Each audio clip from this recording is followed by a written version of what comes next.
Beleza, então significa que um ateu pode ter prudência, justiça, fortaleza e temperança? Sim ou não? O que vocês acham? Pode. Claro, porque são virtudes humanas. Todo ser humano tem a capacidade de desenvolver elas pelo exercício. Independente da sua crença, independente da ação do sobrenatural sobre ele. Porém, nós vamos parar para analisar aqui, a salvação da nossa alma depende também disso aqui. Prudência, nós vamos ver que a prudência tem a ver com as escolhas que a gente faz na vida. A nossa salvação depende das nossas escolhas? Totalmente. Então a gente vai perceber que, essas virtudes humanas, elas vão ter um papel importantíssimo dentro da nossa salvação também. Eu preciso ser justo para agradar a Deus? Preciso.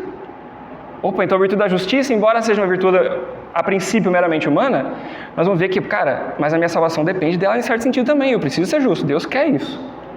Se eu for injusto, isso é contra mim. Isso vai me trazer uma culpa contra mim. Fortaleza. Vai dizer essa escritura, né, que a vida na terra é um combate, né?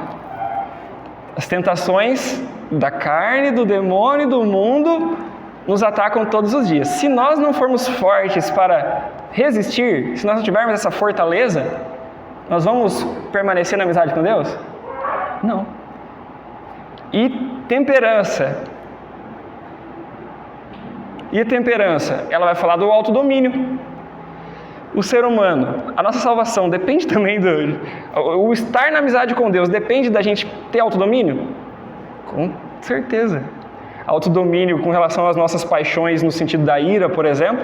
Se eu não dominar a minha ira, eu vou lá e posso cometer um pecado contra o 5º mandamento, não matar. Você consegue resumir rapidinho o que é temperança? Autodomínio. Uma palavra, autodomínio. Autodomínio no comer, autodomínio na sexualidade, autodomínio nas ações. Temperança. Então, essas 4 virtudes, agora a gente caminhou por elas aqui e entendemos, beleza, elas são humanas, todo mundo pode desenvolver, não precisa crer em Deus para isso, mas nós vimos que a nossa salvação, de certo modo, depende de nós executarmos ela na prática. Porque ficou bem claro aqui que se eu não for forte, eu caio na tentação do demônio, eu perco a amizade com Deus. Então, eu preciso das virtudes. E aí entra aquele ponto, que Deus, Ele quer infundir em nós força sobrenatural para a gente viver essa luta que agora eu estou falando que é sobrenatural, pela nossa salvação. Então agora não estou falando aqui da fortaleza de que eu vou suportar o incômodo do meu aluno no trabalho.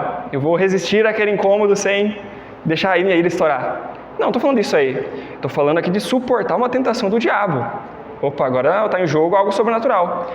Nesse sentido, eu preciso lembrar vocês que Deus quer nos dar essa força sobrenatural.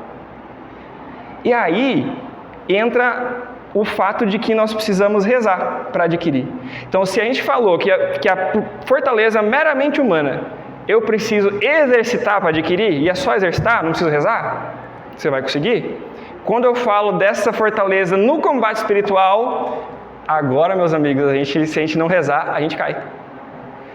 Porque essa virtude agora ela vai ser sobrenaturalizada, ela precisa da força sobrenatural, porque esse combate é sobrenatural.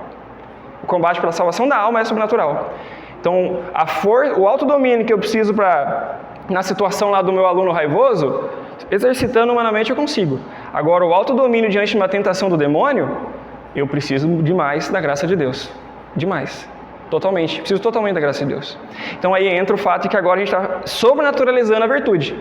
Porque estamos precisando dela para a nossa salvação. Então, aqui a gente precisa também rezar.